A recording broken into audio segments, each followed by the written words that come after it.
Hello guys, সবাই কেমন আছো? আশা করি সবাই ভালো আছো। আমি তোমাদের চাঁদপুরের বোন সোহাগর আজকে নিয়ে এসেছি রেসিপি ডিম বেগুন রেসিপি। খেতে কিন্তু অসাধারণ মজা। আমার সঙ্গে থাকো এবং পুরো রেসিপিটা দেখতে থাকো। একবার হলো রান্না করে খেতে দেখতে পারো, অনেক মজাদার রেসিপি। মাছ মাংস খেতে ভালো লাগছে না, তাহলে এই রেসিপিটা তোমাদের জন্য। বেগুন, টমেটো এবং কাঁচামরিচ, পেঁয়াজ, ধনিয়া পাতা কুচি সম্পূর্ণ উপকরণগুলি কেটে বেছে পরিষ্কার করে নিয়েছি। এক সাইডে কড়াইতে হাঁড়িতে ডিমটি সিদ্ধ করে দিয়ে দিয়েছি। ডিমটা বলক চলে আসছে, পুরো ডিমটা সিদ্ধ হয়ে গিয়েছে। আমি এখন ডিমের খোসাটাকে ছেড়ে পরিষ্কার করে নিয়েছি। সব উপকরণ রেডি করে এক সাইডে রেখে দিলাম। রান্নার জন্য আরেক সাইডে একটা কড়াই বসিয়ে দিয়েছি চুলায়। কড়াইটা গরম হয়ে গিয়েছে, দিয়ে দেবো সাদা তেল। তেলটা গরম হয়ে গিয়েছে, আধা চামচ লবণ দিয়ে দিলাম। দিয়ে দেব কোয়াটার চামচে আধা চামচ হলুদের গুঁড়া। লবণটা কোয়াটার চামচের আধা চামচ দিয়েছি। ডিমটাকে এভাবে করে ফেলে নিয়েছি, তাহলে ডিমের মধ্যে লবণ টবণ হলুদ মশলাগুলো খুব ভালো করে ঢুকে যাবে। প্রত্যেকটা ডিমের আমি ঠিক এভাবে করে একটু কেচে দিয়েছি। ডিমগুলি নেড়ে চেড়ে তেলের মধ্যে ভেজে নিয়েছি। খুব সুন্দর করে কালারটা যখন চলে আসছে, তখন আমি ডিমগুলি সম্পূর্ণ তুলে নিচ্ছি। সম্পূর্ণ ডিমগুলি আমি তুলে নিয়েছি। এই কড়াইয়ের মধ্যে বেগুনটাও দিয়ে দিলাম। বেগুনটাকেও আমি এইভাবে করে ভেজে নেব কিছুক্ষণ।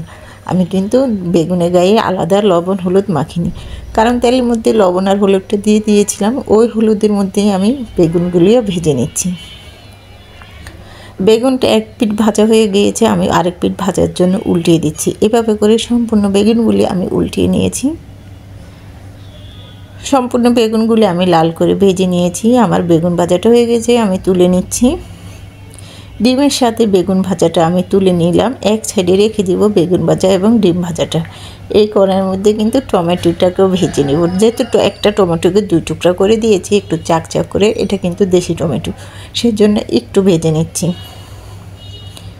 ভেজে নিলে আলাদা একটা ফ্লেভার আসবে, খেতে অসাধারণ মজা লাগবে। আমি কিন্তু টমেটোটাকে ভেজে তুলে নিচ্ছি। সম্পূর্ণ ভাজাভাজি হয়ে গিয়েছে বেগুন এবং টমেটোটা। এখন এই কড়াইতে আমি কিন্তু তরকারিটা বসিয়ে দেবো। দিয়ে দিয়েছি পরিমাণ মতো তেল এবং সাদা পেঁয়াজ কুচিগুলি দিয়ে দিয়েছি। তেলটা দিয়েছি সাদা তেল, আর দিলাম পেঁয়াজ কুচি। বেশ পরিমাণে একটু পেঁয়াজ কুচিটা দিয়েছি, যেহেতু একটু ডিমের রেসিপি, সেজন্য পেঁয়াজের পরিমাণটা একটু বেশি দিলে ভালোই লাগবে। পেঁয়াজটা ভাজা হয়ে গিয়েছে, দিয়ে দিলাম কোয়াটার চামচের হাফ চামচ আমি আদা রসুন বাটা। দিয়ে দিলাম হাফ চামচ লবণ, যেহেতু লবণটা একটু তেলে ব্যবহার করেছি, বেগুনে কিন্তু বেশি লবণ দিতে নেই। আর দিয়েছি 1 চামচ হলুদের গুঁড়া, 1 চামচ মরিচের গুঁড়া। সম্পূর্ণ উপকরণগুলি ভেজে নিয়েছি। সামান্য পরিমাণে পানি দিয়ে মশলাটাকে আমি ভুনে নিচ্ছি। মশলাটা আমার বোনা হয়ে গিয়েছে, তেলটা উপরে ভেসে আসছে। এখন ডিম, আলু, বেগুনটা সম্পূর্ণ দিয়ে দেবো। সরি, আলু না, সম্পূর্ণ বেগুন আর ডিমটা দিয়ে দিলাম।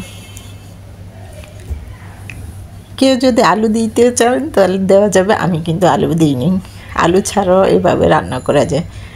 সম্পূর্ণ উপকরণগুলি ডিম আর বেগুনটা ভালো করে কষিয়ে পরিমাণ মতো ঝোলটা দিয়ে দিয়েছি।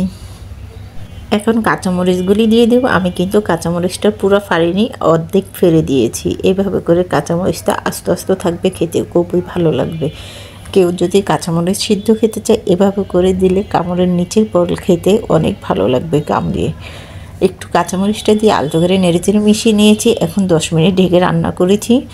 10 মিনিট পরে ঢাকনাটা তুলে আলতো করে নেড়েচেড়ে মিশিয়ে নিচ্ছি। এই রান্নাটা করতে খুবই কম সময় লাগে, একদম চটপট করে রান্নাটা হয়ে যায়। এখন ধনেপাতা কুচি ছড়িয়ে দিচ্ছি।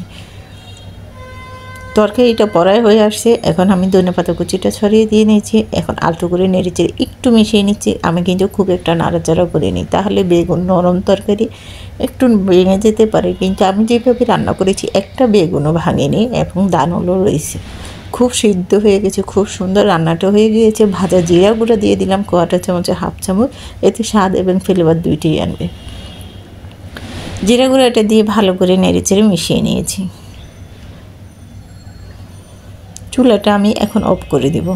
আমার রান্নাটা কমপ্লিট হয়ে গিয়েছে। চুলাটা অফ করে দিয়েছি। চুলা থেকে তরকারিটাকে এখন নামিয়ে নিয়েছি। একটা মিশ্রণ বলে বেড়ে দেখাচ্ছি কতটা সুন্দর এবং লোভনীয় হয়েছে। খেতে অসাধারণ মজা। মাছ মাংসর থেকেও কিন্তু এভাবে করে ডিম দিয়ে বেগুন দিয়ে রান্না করলে খেতে অনেক মজা লাগে। আমার এই রেসিপিটা এখন আমি একটা গামলার মধ্যে ঢেলে নিলাম, সাজিয়ে পরিবেশন করছি। কতটা লোভনীয় লাগছে তাই না? দেখো একটা বেগুনও আমার গলে যায়নি বা ভেঙে যায়নি, টমেটোটাও একদম আস্ত রয়েছে, বেগুনটাও আস্ত রয়েছে। আমার এই রেসিপিটা যদি ভালো লেগে থাকে, আমার এই রেসিপিটা দেওয়া থাকবে আমার ইউটিউব চ্যানেলে, তোমরা সার্চ দিয়ে দেখে নিতে পারো। আমার ইউটিউব চ্যানেলের নাম কিচেন স্টোরি বাংলা, ওখানে লাইক এবং লাল বাটনের টিপ দিয়ে দেখতে পারো, তাহলে নিত্য নতুন রেসিপি তোমাদের বাড়ির প্রথমে পৌঁছে যাবে। আর আমার এই রেসিপিটা দেওয়া থাকবে আমার ফেসবুক চ্যানেলে, আমার ফেসবুক চ্যানেলের নাম আশা সাগর, ওখানে প্লিজ লাইক কমেন্ট ও শেয়ার করে দিতে পারো। আল্লাহ হাফিজ।